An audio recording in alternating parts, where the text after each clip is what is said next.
அன்பார்ந்த சகோதர சகோதரிகளே, பெரியோர்களே, தாய்மார்களே, ஒரு முக்கியமான விஷயத்தை உங்களிடம் பேசுவதற்காக இந்த வீடியோ பதிவு.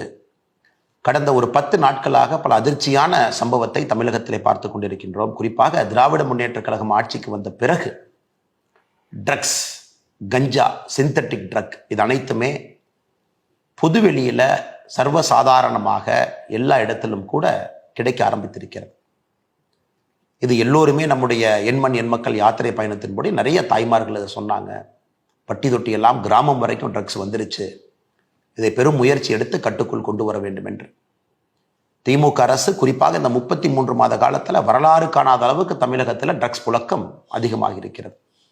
அதுவும் இந்த 10 நாட்களாக வந்த செய்தி நமக்கு ஒரு ஊர்ஜிதத்தை கொடுக்குது. எந்த அளவுக்கு இதனுடைய தொடர்பு, அரசியல் தொடர்பு, சினிமா தொடர்பை தாண்டி வேறு வேறு அயல் நாடுகளுடைய தொடர்பு. நீங்க பாருங்க, திமுக ஒரு மனிதர் அயலக அணி பொறுப்பை வாங்குறார். அப்படின்னா வெளிநாட்டில் இருக்கக்கூடிய எல்லா நாடுகளுக்கும் ஒரு பொறுப்பாளர் ஒருத்தர் வாங்குறார். அதே மனிதர் ஒரு சினிமா கம்பெனி நடத்துறார், JSM ப்ரொடக்ஷன்ஸ் அப்படின்னு. ஜாஃபர் சாதிக் என்கின்ற மனிதன் ஒரு பெரிய ட்ரக் நெட்வொர்க்கினுடைய தலைவராக இருக்கிறார். சமீபத்தில் Delhi special police, narcotics control bureau இருவரும் இணைந்து ஒரு சப்ளை செயினை டிஸ்டர்ப் பண்ணி 4 பேர்த்த பிடிக்கிறாங்க. 4 பேர்த்துடைய கிங்பின் தமிழ்நாட்டில் சென்னையில் இருக்கக்கூடிய ஜாஃபர் சாதிக்கை கண்டுபிடிக்கிறாங்க. அதில் குறிப்பாக என்ன நமக்கு ஷாக்கிங்காக இருக்குன்னு பார்த்தீங்கன்னா, 45 கன்சைன்மெண்ட்டில் வேறு வேறு முறையில் 45 முறை நியூசிலாந்து, ஆஸ்திரேலியா, மலேசியா அது போல பகுதிகளுக்கு ட்ரக்ஸ் அனுப்புகிறாங்க. 3500 கிலோ, 2000 கோடி ட்ரக்ஸ் 45 கன்சைன்மெண்ட்டில் போதுங்க. எப்படி போதுனாங்க, டெசிகேட்டட் கோகனட் பவுடர், அதாவது உலர் தேங்காய், அதில் சிந்தட்டிக் ட்ரக் ட்ரக்லேயே ரொம்ப கொடூரம். காரணம் அது கெமிக்கல் பேஸ்டு ட்ரக். நேச்சுரலாக இயற்கையாக கிடைக்கக்கூடிய ஊப்பியம், கஞ்சா இதையெல்லாம் தாண்டி சிந்தட்டிக் ட்ரக், டிசைனர் ட்ரக்னு சொல்றது பார்த்தீங்கன்னா ஒரு கெமிக்கல் காம்போசிஷனை பிரெயினில் குறிப்பாக அந்த நியூரல் நெட்வொர்க்கை இன்னும் ஃபயர் பண்ணி அவங்களுக்கு அந்த ப்ளஷர் கிடைக்கணும் அப்படிங்கிறக்காக, அதிகப்படுத்தணும் அப்படிங்கிறக்காக சிந்தட்டிக்காஸ் உருவாக்கக்கூடிய drugs, more harmful, more dangerous, most dangerous substance in the world. அந்த சிந்தட்டிக் ட்ரக்கை உருவாக்குறாங்க. அந்த ட்ரக்கினுடைய பெயர் சூடோ எஃபிட்ரின் அப்படிங்கிற பேருங்க. இந்த சூடோ எஃபிட்ரினை பயன்படுத்தி உலகத்தில் அதிக விலை இருக்கக்கூடிய ஒரு சிந்தட்டிக் ட்ரக்கை மேனுஃபேக்சர் பண்ணுறாங்க. மெட்டா ஆம்ஃபெட்டமைன் அப்படிங்கிற ஒரு ட்ரக்கை மேனுஃபேக்சர் பண்ணுறாங்க. இதுக்கு பேஸ் பொருளாக வச்சு பயன்படுத்த போகிறாங்க.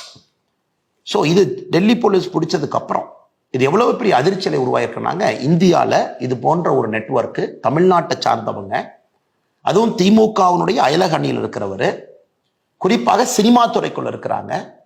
அந்த மனிதர் ஜாஃபர் சாதிக் திமுகவுடைய முதல் குடும்பத்தில் எல்லோரோடு சொந்தம் கொண்டாடுறாங்க. முதலமைச்சர்ல இருந்து, மகன்ல இருந்து, குடும்பத்தினுடைய எல்லா உறுப்பினர்கள்ட்ட. முதலமைச்சருடைய குடும்பத்தில் இருக்கக்கூடிய பெண்கள் இந்த JSM ப்ரொடக்ஷன்ஸ் இவருடைய நிறுவனத்தினுடைய பாடல் வெளியீட்டு விழாக்கு போறாங்க. இது வந்த உடனே உதயநிதி ஸ்டாலின் அவர் போட்டிருக்கிற ட்வீட் எல்லாம் டெலீட் பண்றாங்க. ஸோ எந்த அளவுக்கு பேனிக்கா திமுக இருக்குன்னு பாருங்க சார். அவருடைய சொந்த தம்பி விடுதலைகள் சிறுத்தைகள் கட்சியில் ஒரு பெரிய பொறுப்பில் இருக்காங்க. ஸோ கட்சி பொறுப்பை பயன்படுத்தி, அயலகணி என்கின்ற பொறுப்பை பயன்படுத்தி அதன் மூலமாக வெளிநாட்டுக்கு 45 கன்சைன்மெண்ட், 3500 கிலோ, 2000 கோடி அனுப்பியிருக்கிறாங்க. இதை நாம் புரிஞ்சுக்கணுங்க. First network. இரண்டாவது பாருங்க, நேத்து குஜராத்ல இருந்து 60 கிலோமீட்டர் தூரத்தில், போர்பந்தர் கோஸ்ட்ல இருந்து 60 கிலோமீட்டர்ல ஈரான் சப்பர் போர்ட்ல இருந்து வரக்கூடிய ஒரு ஃபாரின் வெசலை பிடிக்கிறாங்க. அதுல 4 பேர் பிடிக்கிறாங்க. 4 பேரும் பாகிஸ்தானுக்கு லிங்க். அதுல வரக்கூடிய ட்ரக்கை நீங்க பாருங்க. குறிப்பாக 3110 kilo hashish, 158 kilo meta amphetamine நாம் பேசணுங்க. அதாவது இந்த சூடோ எஃபிட்ரைனை பயன்படுத்தி சிந்தட்டிக் ட்ரக்லயே விலை அதிகமாக இருக்கக்கூடிய மெட்டா ஆம்ஃபெட்டமைன் இங்கேயும் கிடைக்குது. 158 கிலோ. Heroin 24 kilo. இதனுடைய மதிப்பு மொத்தமா பார்த்தீங்கன்னா, இது மொத்தமா 3300 கிலோ. இதனுடைய மதிப்பு பாருங்க, இது பல ஆயிரம் கோடி, 1200 கோடி ரூபாய்க்கு கிட்டத்தட்ட இதுக்கான மதிப்பு. இதை பிடிக்கிறாங்க. எங்க கொண்டு போறீங்கன்னா, அந்த பிடிப்பட்டவர்கள் சொல்றாங்க இல்லைங்க, தமிழ்நாட்டில இருந்து ஒரு படகு இந்த கன்சைன்மெண்ட்டை வாங்கிட்டு போனோம் ஹைசியில, அதற்காக கொண்டு வந்திருக்கின்றோம், அந்த படகுக்காக வெயிட் பண்ணும்போது நீங்க எங்களை பிடிச்சிட்டீங்க. ஸோ நீங்க பாருங்க எந்த அளவுக்கு இன்னைக்கு இந்தியாவுடைய ட்ரக் சப்ளை செயின்ல நம்முடைய தமிழகம் இன்னைக்கு மையப்புள்ளியா இருக்கு. அதுவும் தமிழகத்தில் இருக்கக்கூடிய சில நபர்கள் எவ்வளவு பெரிய கெட்ட பேரை நம்முடைய மாநிலத்துக்கு வாங்கி கொடுக்குறாங்க.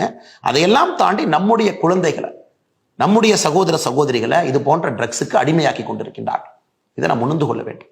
இது ஆர்ப்பாட்டம், போராட்டம் இதெல்லாம் ஒரு பக்கம் இருந்தாலும் கூட பாரதிய ஜனதா கட்சி தீர்வை விரும்புகின்றோம். எனக்கு ஆர்ப்பாட்டம் பண்ணி இவங்க என்ன செய்ய போறாங்க சார்? எத்தனை ஆர்ப்பாட்டம் பண்றது? பாரதிய ஜனதா கட்சி செய்யாத ஆர்ப்பாட்டங்கள் கிடையாது, செய்யாத போராட்டங்கள் கிடையாது. பட்டி தொட்டி எல்லாம் மக்கள்கிட்ட சொல்லியாச்சு. இன்னைக்கு இதை நாம கையில் எடுக்க வேண்டிய கட்டாயம் வந்து விட்டது என்று நாங்கள் நினைக்கின்றோம். அரசு செயலிழந்து நிற்கிறது. அரசில் இருக்கக்கூடிய நபர்களுக்கு இவர்கள் நண்பர்களாக இருக்கின்றார்.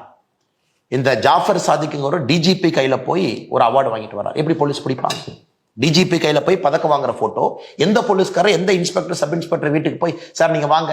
இன்னைக்கு பாருங்க NCB narcotics control bureau Jaffer Sadiq தலைமறைவாக இருக்கக்கூடிய ஜாஃபர் சாதிக் உட்பட எல்லா பகுதியிலையும் ரைடு நடக்குது.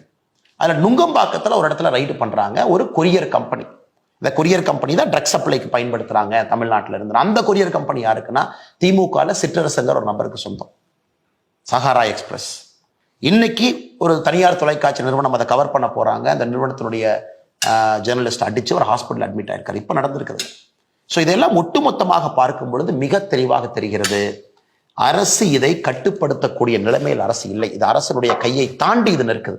ஒரு பெரிய பூதமாக ஆக்டோபஸா வளர்ந்து நிற்குது. Multinational connections, Australia, New Zealand, Malaysia, India முழுவதும் கொரியர் கம்பெனி, திமுகவுடைய அயலக அணி, அதில் ஒரு பொறுப்பாளர், சினிமா ப்ரொடக்ஷன் கம்பெனி, அதுல வந்து திமுகவுடைய முதல் குடும்பத்தினுடைய சம்பந்தம். உதயநிதி ஸ்டாலின் ட்வீட்டை டெலிட் பண்றாங்க. ஸோ எப்படி இவங்கனால நீங்க கண்ட்ரோல் பண்ண முடியும்னு நினைக்கிறீங்க? Such most dangerous money is drugs money. ஆப்கானிஸ்தானில் இருக்கக்கூடிய வார் பார்த்தீங்கன்னா ஹெரோயின் மணி ஃபியூல் பண்ணுச்சு. அதே போல இந்தியாவில் உலகத்தில் இருக்கக்கூடிய முக்கியமான ஹாட்ஸ்பாட்ஸ் எல்லாமே இந்த ஓபிஎம் கல்டிவேஷன், ட்ரக் ஸ்மக்லிங், இதிலிருந்து வரக்கூடிய பணம் அடுத்து ஆர்ம்ஸ் டிராஃபிக்கிங் போகும். அதை வைத்து இன்சர்ஜென்ட்ஸ் குரூப் சண்டை போடுவாங்க. ஸோ உலகம் முழுவதும் நீங்க பேட்டர்ன் பார்த்தீங்கன்னா இந்த ட்ரக்ல இருந்து வரக்கூடிய ஈஸி மணி தான் உலகத்தையே கெடுத்து கொண்டிருக்கிறது. ஒரு இன்சர்ஜென்ட் குரூப் ஃபைட்டிங்ல இருந்து, ஆர்ம்ஸ் ஸ்மக்லிங்ல இருந்து 2 நாடுகளுக்கான சண்டை. இன்னைக்கு தமிழ்நாடு அளவில் அது வந்திருப்பது ஏற்றுக்கொள்ள முடியாது. சினிமாக்குள்ள பாருங்க, பிளாக் மணியை ஒயிட் மணி ஆக்கிறதுக்கு சினிமா ஒரு துறை. ட்ரக்ஸ்ல இருந்து வரக்கூடிய பணத்தை சினிமாவில் போடுங்க, வெளியே எடுங்க, முதல் குடும்பத்தோடு சம்பந்தம் வச்சுக்கங்க, எந்த பிரச்சனையும் இல்லாமல் படத்தை ரிலீஸ் பண்ணுங்க, யாரும் வந்து உங்களுக்கு தொந்தரவு கொடுக்க போறதில்ல. பெரிய பெரிய இயக்குநர்கள் ஃப்ரெண்ட்ஸாக வச்சுக்கங்க, ப்ரெஸ் மீட் அவங்களோட வச்சு பண்ணுங்க, அப்புறம் போலீஸை கூட வச்சுக்கங்க, போய் டிஜிபிட்ட அவார்டு வாங்குங்க, அப்புறம் முதலமைச்சர்கிட்ட போட்டோ எடுத்துக்கங்க. ஸோ எப்படி பிளான் பண்ணி நெட்வொர்க் இருப்பார்கள். ஆனால் சகோதர சகோதரிகளே, இதற்கு ஒரே தீர்வு, ஒரு பக்கம் நான் அரசியலாக பாரதிய ஜனதா கட்சி தான் என்று சொன்னாலும், மோடி ஐயா இருக்கிறாங்க, என்சிபி ஸ்ட்ராங் பண்ணியிருக்கிறோம், இன்னைக்கு பிடிச்சது எல்லாமே மத்திய அரசு, பிடிச்சது எல்லாமே மத்திய அரசுடைய நிறுவனங்கள், நார்கோட்டிக்ஸ் கண்ட்ரோல் பியூரோல இருந்து ஹைசியில பிடிக்கிறாங்க, ஈரான்ல இருந்து வர்றதெல்லாம். இது ஒரு பக்கம் நடந்தாலும் கூட நம்முடைய வீட்டை பாதுகாக்க வேண்டிய பொறுப்பு நம்முடைய பொறுப்பு என்று கருதுகின்றேன்.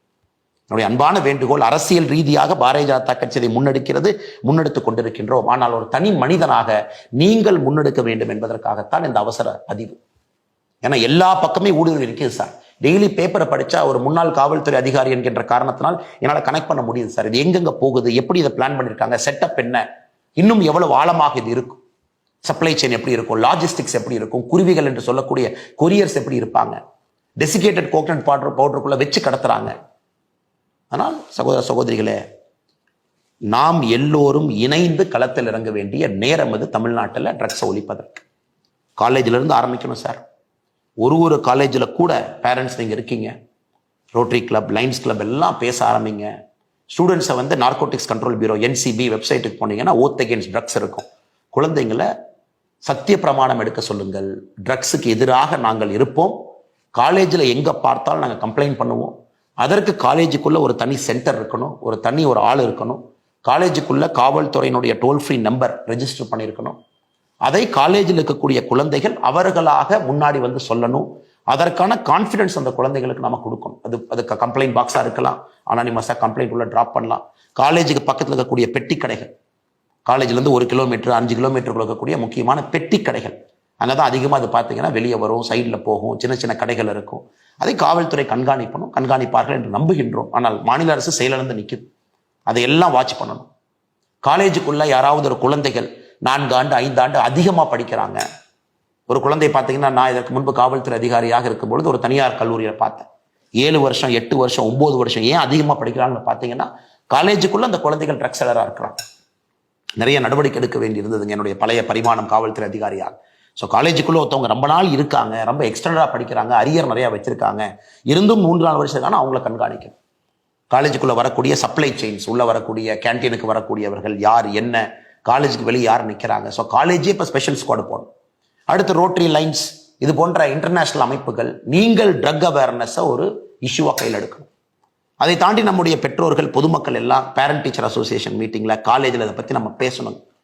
இது எல்லாம் நாம் செய்ய ஆரம்பிக்கும் பொழுது மாநில அரசு செயலிழந்து நின்றாலும் கூட மக்களாக நாம் நம்முடைய தமிழகத்தை மீட்டெடுக்க முடியும் என்று முழுமையாக நம்புகின்றோம்.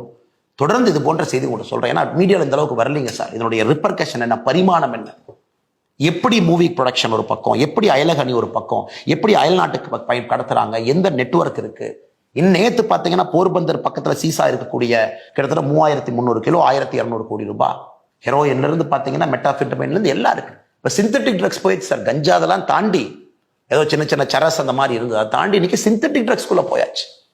அது பார்த்தீங்கன்னா உங்க நியூரல் நெட்வொர்க்கை கம்ப்ளீட்டா மாத்தி ஒரு ஜென்ரேஷனையும் அழிச்சிடும். வருங்கால தலைமுறையே இருக்காது என்கின்ற அளவுக்கு இந்த ட்ரக்ஸ் தமிழகத்திலே கொடூரமாக, இந்த உட்சா பஞ்சாப்லாம் படம் பார்த்துருக்குறோங்க. இன்னைக்கு தமிழகத்தில் அது நடப்பது ஏற்றுக்கொள்ள முடியாது. திமுக மௌனம் காட்பது சுத்தமாக ஏற்றுக்கொள்ள முடியாது.